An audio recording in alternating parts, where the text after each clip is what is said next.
Welcome to Is Your Way in Your Way podcast, where your host, Cassandra Crawley Mayo, helps you break free from obstacles and live life on your terms. Get ready to embark on a journey of self-discovery, empowerment, and inspiration.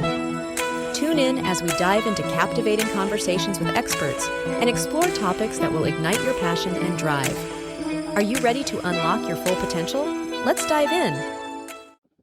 Good day out there to all of my listeners, and I'd like to welcome you to Is Your Way in Your Way podcast. And I'm your host. My name is Cassandra Crawley Mayo, and I am a transformational lifestyle mentor who empowers purpose-driven women who are stuck, who look so good on the outside, but on the inside, you are really not there, and only you know. Also, emotionally kind of drained and burnt out, not having any meaning. You just like, oh gosh, there has to be more to life than this. And so what I do is I empower women to move forward with confidence, fulfillment, and also meaning in their lives. And this podcast, we talk about topics related to personal improvement, empowerment. And so I'd love to bring on guests that really have a great story, because my prayer is always that someday somebody will listen to one of my podcasts and they will make a decision. I'm going to take the step that I need to start living my best life on your terms.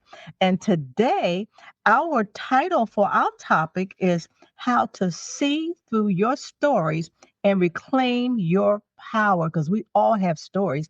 And I'd like to introduce you to my special guest, Heidi Blackie. Hi, Heidi. How are you today? Hi, Cassandra. I'm doing great, and I'm really excited to be here. I am too. Let's just dive in. And before we dive in, I want to read a little bit of your bio, because you have a huge bio. And so that people understand what qualifies you to do the work that you do. Because I like to say this: when life knocks you down so hard that you can't push through anymore. So this week, Heidi's going to share how burnout, illness, and loss became the doorway to creating an unshakable me, and how you can reclaim your purpose when everything feels impossible.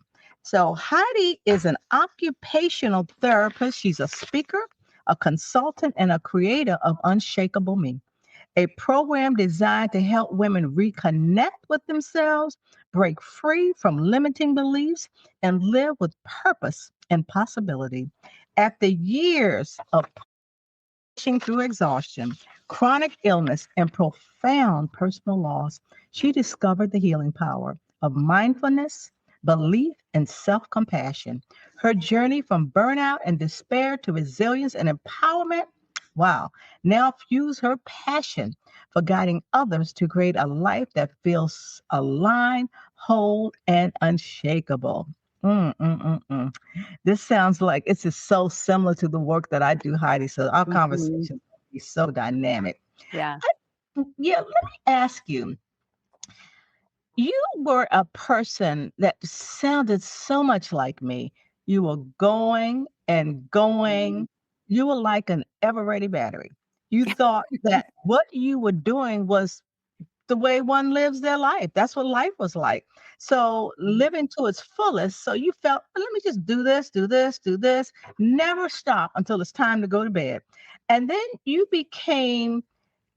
started thinking that, is this really what life is all about?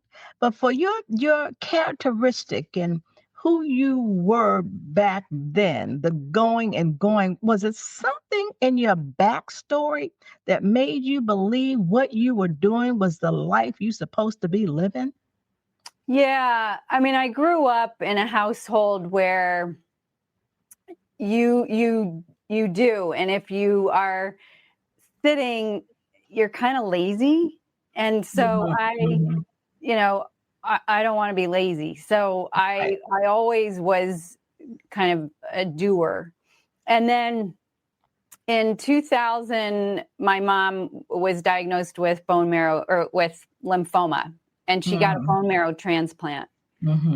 and she had a lot of successive problems, cancer related and not.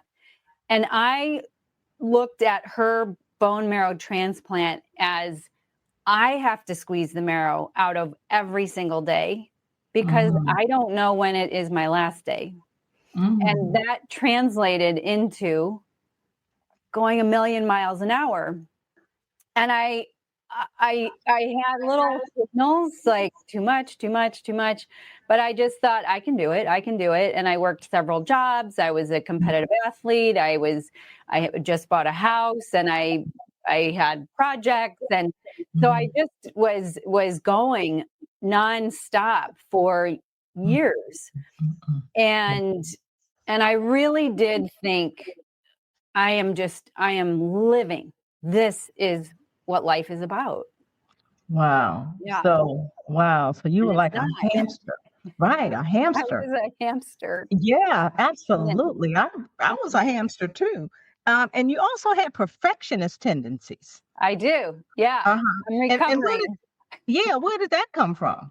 That came from not feeling enough for pretty much most of my life. Okay. And when I was young, I kind of was selective perfectionism wise. I kind of let things go and was rebellious as a youth. And then when I got serious about my life, kind of after I graduated from college and I decided I want to go to grad school, that's when it really kicked in. And I just did a lot of compensatory things like overstudying, over preparing, overthinking, having the bar so high that I'm not going to hit it. So done is better than perfect is a saying I just clicked with a few years ago. And I have to continually kind of readjust expectations and ask myself what's important. Right. So you ignored that way of living. I mean, you're like, that's it. This is how life's supposed to be until something happened. What happened? My body started to break down. I started having these injuries, soft tissue injuries that wouldn't heal, but I would kind of patch them up and keep going. And I had people around me who were not athletes who said, you might want to slow down. And I just kind of discounted it because, this is an athlete lifestyle. You push yourself to the limit, you ignore pain. And then I started to get sick and I would have the same formula, but it would level me for weeks at a time. And then I would kind of recover a little bit and then I would get leveled again. And so it was this cycle of, okay, I'm okay. I'm going to try and push. And now I'm not okay. And now I'm in bed for 2 weeks or 3 weeks. And in there I was in bed. I had something for 6 months. And so I pushed as much as I could until I couldn't really push anymore. And I was resisting what was happening to my body and to my life. My husband and I met racing our bikes. That was a huge part of our life is exercise. Even we did bike tours, we did a loaded bike tour in New Zealand, just the two of us with our own maps and all that. Wow.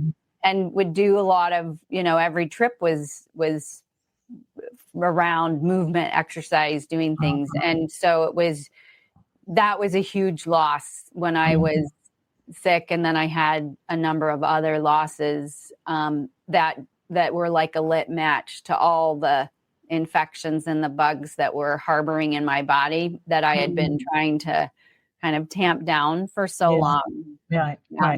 Yeah. So Heidi, do you believe, number one, you couldn't stop and the body provides us signals that something's up. I mean, hey, if you're not going to slow down, then I think I'm going to give you some challenges, Or was it that or stress or just pushing yourself?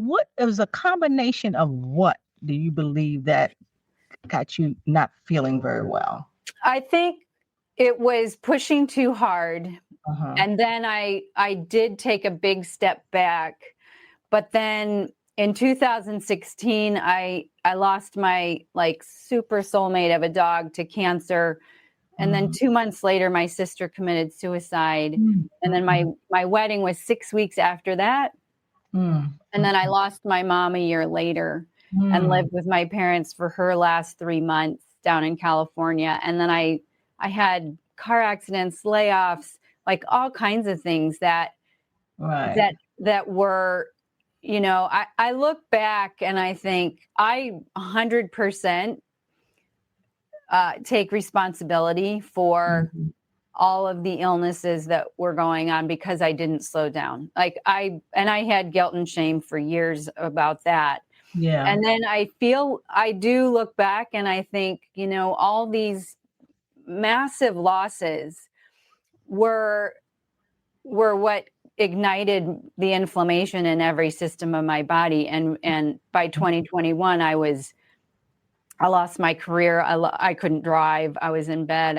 Most of the time I lost so much, and I feel now that I had to really do what I needed to do years ago. And that is to look inside myself. And I was looking elsewhere for so long.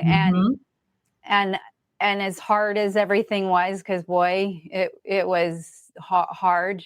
And at times it still is, but I think it was a whole combination. And stress is, I mean, that will light everything on fire that's there. And I trained people in, you know, neuroplasticity, limbic system, all you know, somatics, a lot of things to quiet your nervous system. But that wasn't enough, and I knew it. And I had these little voices in my head all along, and I just didn't listen to them. And I think that's, you know, I think the universe was like, you got to listen. Like, you're crazy. You're not going to be long for this world. Exactly. Wake up. Yeah. Wow. And I wanted to really bring that out for my listeners because, you know, we all have stories, and we see ourselves through the stories, but we have to reclaim our power. And everybody's story is different, you know, and we all need each other. And I know for a fact, stress will kill you. And I recall always going to the doctor, and the doctor would say, "You're just stressed." And I would get even more stressed because I'm like, what do you mean I'm just stressed? I mean, I was very upset about them telling me all the time that I was stressed out. And it's real. And particularly you doing things, and I don't know whether you liked the job you were doing, or when you were growing up, did you have a dream that you wanted to do something, or did you have a dream of doing something? I had a dream of being an Olympic athlete in equestrian or skiing when I was growing up. But I was completely burned out in occupational therapy. And that's, I mean, I love helping people, and I love figuring out complex injuries and situations. But I was in a system that is so broken.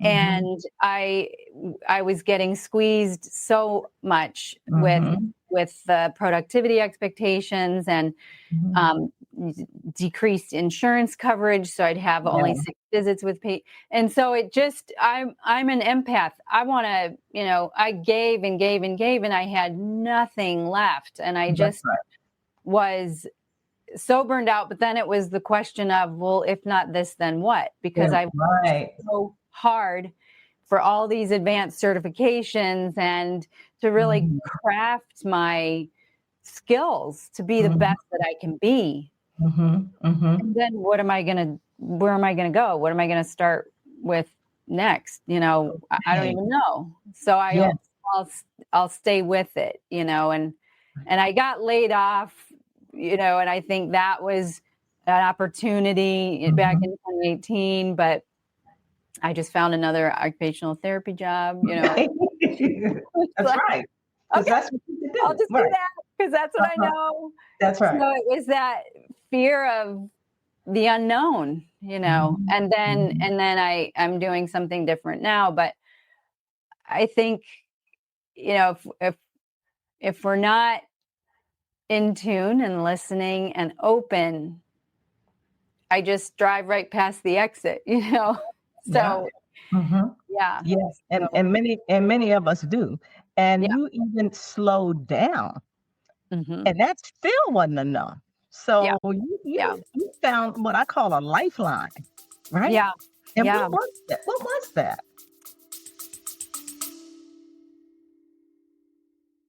Ready to design your dream life? Join Cassandra Crawley Mayo's Create and Design Your Best Life workshop. Break free from self-doubt and obstacles and step into a life of purpose and fulfillment. Click the link in the description to register now. Don't wait. Spaces are limited. Start living your best life today. Well, I really hit rock bottom in 2021 because it was pandemic, but I was already alone. I wasn't going anywhere. I wasn't doing anything because I was so sick. And I didn't have a doctor. And all these years, 10 years, I never had a diagnosis. I had one diagnosis, and Yeah. that was what we were operating off of. And that wasn't even the main thing. But I didn't have a doctor. I didn't have a treatment plan. Oh my gosh. And I was really scared because I have a really high risk for breast cancer, and that's what took Yeah. my mom in 6 months. And I remember I was sitting in my kitchen and I just thought I have no one. I mean, I have my husband, I have my dad, but they don't really get it unless you're in it. Yes. You all have a different experience, and theirs is Exactly. very hard as well. But I had searched outside myself for so long, and I had nothing. Mm. And I turned the question inward, and I just said, what am I believing about my ability to heal? And I had never in all these years confronted myself with that question. I was just like, okay, the next doctor, what's going on? This is going to help me. This is going to help me. But it didn't so many times that I was like, okay. So I sat with that question, and Wow. the truth was that I actually was believing that I'm not going to heal and that I'm going to continue to get worse, because that's what had been happening to me. Mm-hmm. I had been getting worse. Yeah. And I thought, in all these things that I was doing, and I was doing a lot of other things for, different programs. Sure. They felt really prescriptive, and the missing piece was all along, it was me. And it was this little voice, like, you have the power to heal inside you. And you need to look inside. Mm-hmm. And so I thought, if I don't believe in myself and I don't believe in my ability to heal, I could have the best doctor in the world. Exactly. I'm not going to heal. Right. So I started journaling. I started a meditation practice. I created rituals. I put sticky notes everywhere. Believe, believe, believe, believe. And I dove into research because I'm a nerd. And the biology of belief, huge. Our 50 trillion cells, they are always listening. And we are powerful healers. And I'm not saying don't go to the doctor. I did eventually find a doctor. But that piece of what's mine to do, what's mine that I can do, is giant. And it doesn't matter if it's illness or it's confidence or it's esteem or it's compassion. It's so big. And I just started on this journey. I had, it's funny. I didn't have any expectations. I just felt like, okay, I'm doing a research project. Here's a pilot study of sample size of 1. And I'm going to research, what's the science behind gratitude and intention and attention and choice and self-compassion Right. and Right. love. And those all have a significant effect on our immune system as well as our nervous system. And so I just it evolved without thinking like, oh, I'm on this journey. And then I just one day realized, wow, I've got this ally inside of me that I call my unshakable me. And it's this source of strength, of resilience, of joy. And it's through connecting with myself, giving myself compassion and love and kindness and belief. And that built it up into something that's really profound and has changed my life in every way. And I replaced doing with being. And it's something I just want for everyone because it's possible. And that's why I'm talking to you. That's why I'm doing this, because it's so attainable. And it's right here for us. But we've been taught to look outside ourselves for that. Yeah. And and if you were on, I would say, a 4-year journey, a self-discovery. It's journey. Still unfolding, Cassandra. Sure. I bet. It will be forever, but it's great. I know. And we are a quick fix society. We want everything now. And it doesn't work like that. So all that you did to try to, what my therapist used to say, Cassandra, you need to come home to yourself. And I'm like, what are you talking about? It's kind of like the doctor telling me I was stressed. I'm like, what do you mean come home to myself? Yeah. And I was really struggling with that, But you went through a process like many of my listeners. If you want to get, if you want to get somewhere else, you got to do something different. So I'm just grateful that you were maintained because you had a message. Like all of us have something. We're not here just for the sake of being here. We're not what I would call, we're not human machines. We are human beings. And we just work and we got to do this and we have to do that because that sounds like you indicate that's kind of the right thing to do. That's kind of how we grew up, and we have to be busy. You can't sit around and look at TV and read all day and all of that. So, and I love your ally, the unshakable me. And I love it when you said the power that you gain when you think back over your life. Look where you are now. And we're all a work in process. So tell us about that unshakable me. How did you find yourself and discover joy and connection? What did you do? What were some tools and practices that you did? Yeah. So interestingly, it was just, I was at the park that I go to a lot. And I heard this voice that said, unshakable me, and you're going to build a program. And that was, okay. But it's a noun. It's not unshakable, which is an adjective that suggests coming and going. It's a part of you that is always there. And it is a part of you that, in my case, I covered up because I didn't feel enough. I felt, I don't want to let on that I may not have an answer, for a patient or a client. I want to be seen as this way.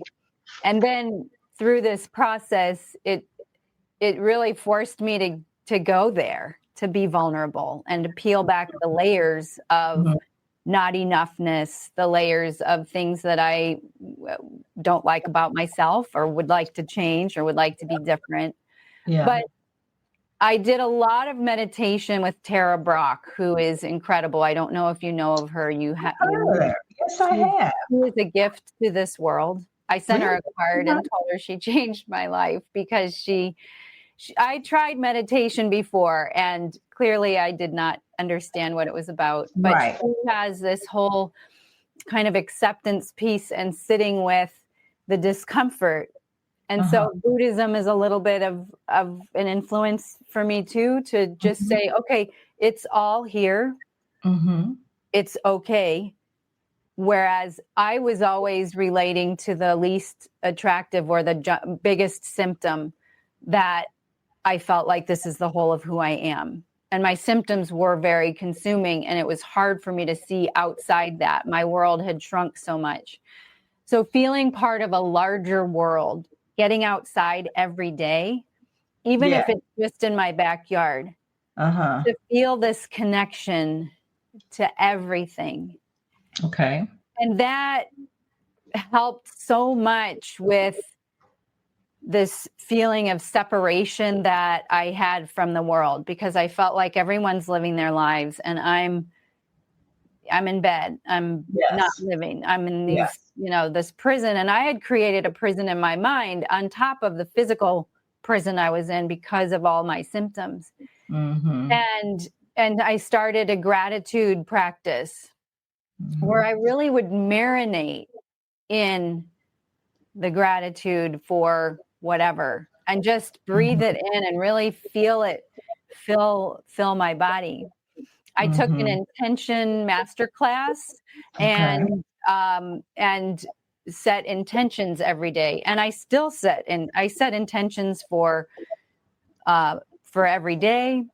I set an intention every time I get in my car that everyone on the road is safe and gets to their destination safely. So and tasks and just the abundance of every day. So and journaling. Okay. Movement. So all those things, and breath work. I also do. I do a lot, Cassandra. I do a lot. But it's just fortifies me and just grounds me. And a huge piece is awareness, and awareness of the stories that I was believing, which that one day in the kitchen, that was the first kind of crack through the doorway of, you're believing this story. Is it true? Is it true? Well, it hasn't happened yet. So no, it can't be true. Right. So really looking at my stories and looking at, what am I believing about the story? What am I believing about me? And what are other people believing that is influencing what I'm believing? And working on visualizing a different future. I never created a vision of, what's the healthy me look like? What does the vibrant me look like? Oh, yeah. And it's so easy to get caught in the day-to-day, the survival, which is what I was doing. Yeah. But you lose sight of what could it look like? What could it look like? And go there in my mind every day and be there and use the senses, be rich with all the senses, and feel that, because your body doesn't know if you're doing it or if you're thinking about doing it. And you release a lot of amazing chemicals in your body when you are feeling that joy, that calm, that love, that connection. And that in itself, I know there's a lot on manifestation and all that stuff. And this is more of just, a picture in my mind, experiencing it and just feeling good. And it gave me hope. And that kind of kept me going. Yeah. You know, what I'm finding that's interesting is you were at a place like what I call your wit's end. And when we get to our wit's end, we have a choice. Yeah. We could be bitter about it or better. And thank God you chose better. So you made that decision. It's all about making a decision. This is where I am. I don't like it. I can wall in it. I don't want to experience what my relative experienced, because, we talk about suicide. Suicide's big. I'm not dismissing it, and it's real. Depression is real. And when that happens and you kind of make a decision, that to me, and I always say that when the student's ready, the teacher will appear. Stuff will start Mhm. coming like, okay, all right, I can't take it no more. Then stuff Mhm. start coming. And then for me, I would pray and say, okay, God, help me get busy. Help me execute. You Mhm. do you, whatever it's going to take for you, instead of getting hung up on, well, I Yeah. can't do this because of my religion. And I'm not down in religion, but you got to, they're different modalities that Mhm. everybody, some people accept, some will not, but there will be something that comes to you where you will be open and accept it because you are desperate. you Yeah. know? Yeah. Yeah. Yeah. And that, it's so true because for so many years I felt like I didn't have any choice. Mhm. And we always do. We Yes, we do. always do. We don't have a choice in everything that happens to us, Right. but we have a choice in what we perceive, the meaning we want to assign to it, and ultimately what we want to create in our life. Right. And I read a book called The Choice by Edith Eger. Have you heard of her? I haven't heard of her, but I heard about the choice. She was pulled from a pile of dead bodies in Auschwitz when the camp was, Mm, the Americans came into the camp. mhm, And she is a miracle. She's amazing. She's a tiny Hungarian woman.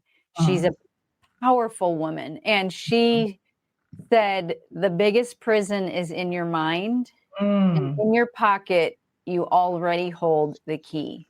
Yeah, you do. And that saying just resonated with me. And for so many years, I wasn't ready. I Yeah, resisted. I that's right. resisted. And it was crazy Right. because it's like, Heidi, you're losing everything. You're losing, look at you. No, Mhm, I'm not a sick person. I don't that's right. identify with that. I'm fighting it. And it was crazy. But I thought, acceptance meant definition. That's who I am, and it doesn't at all. And I think too, accepting meant that I now have a choice. It's here. I can choose to let all of that negative thing in my life, illness, Yeah. the not enoughness, I can let that make my choices for me. Or Mhm, I can say, hey, you're here. You're part of mhm. this huge giant beach.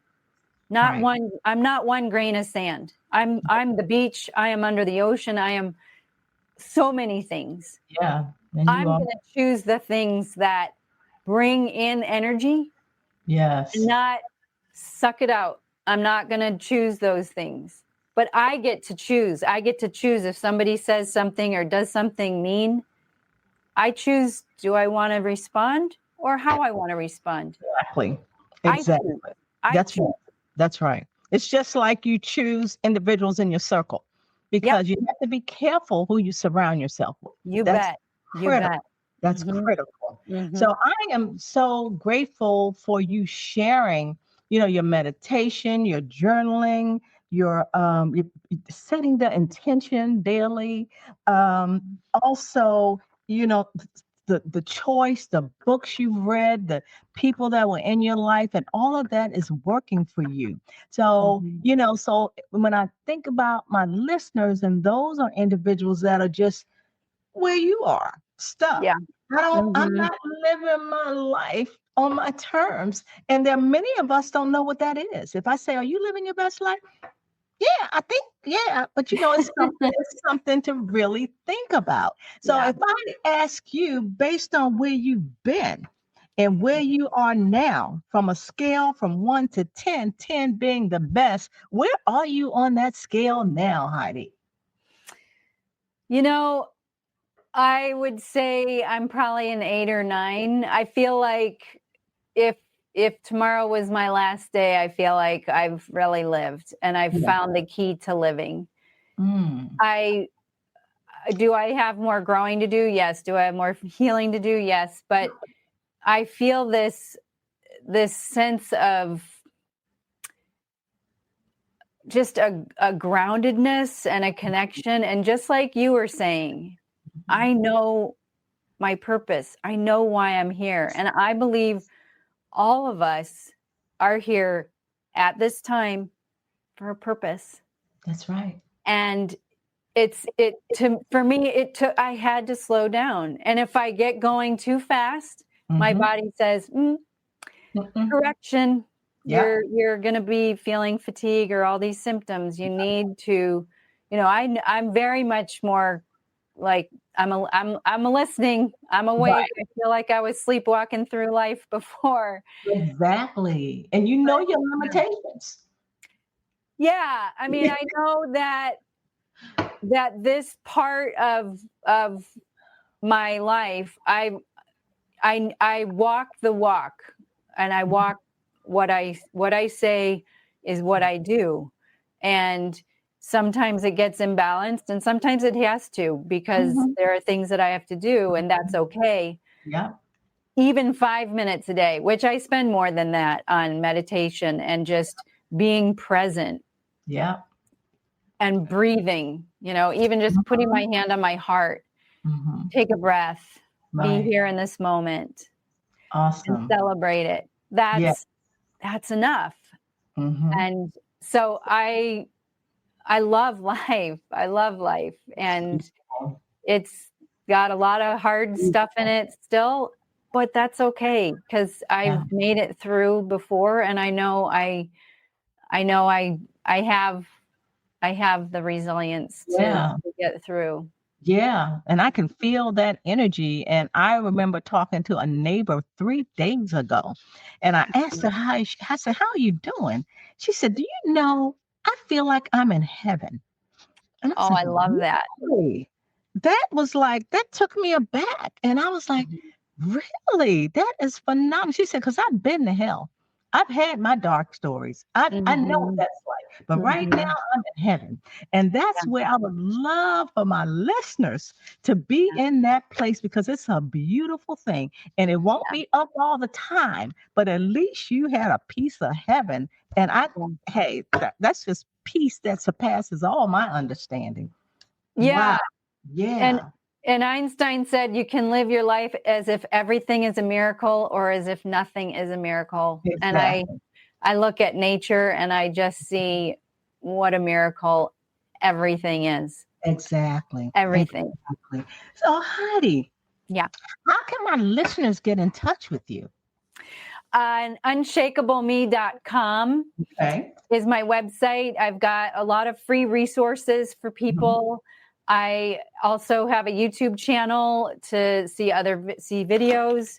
That's Unshakable Me is the handle for that. I'm on Instagram, LinkedIn, Facebook, all the places. And Okay. Well, I want to thank you. I know my listeners have enjoyed this, and I ask my listeners to please share this with someone that you know this will bless them. That's what this is all about. It's not about me. It's not about Heidi. It's all about you. And if Heidi was in a dark place, Cassandra surely has been in a dark place that I thought I would never get out. But look at us now. And also reach out for your help. Reach out for your resources. Check in with Heidi. Look at her website. Look at her YouTube.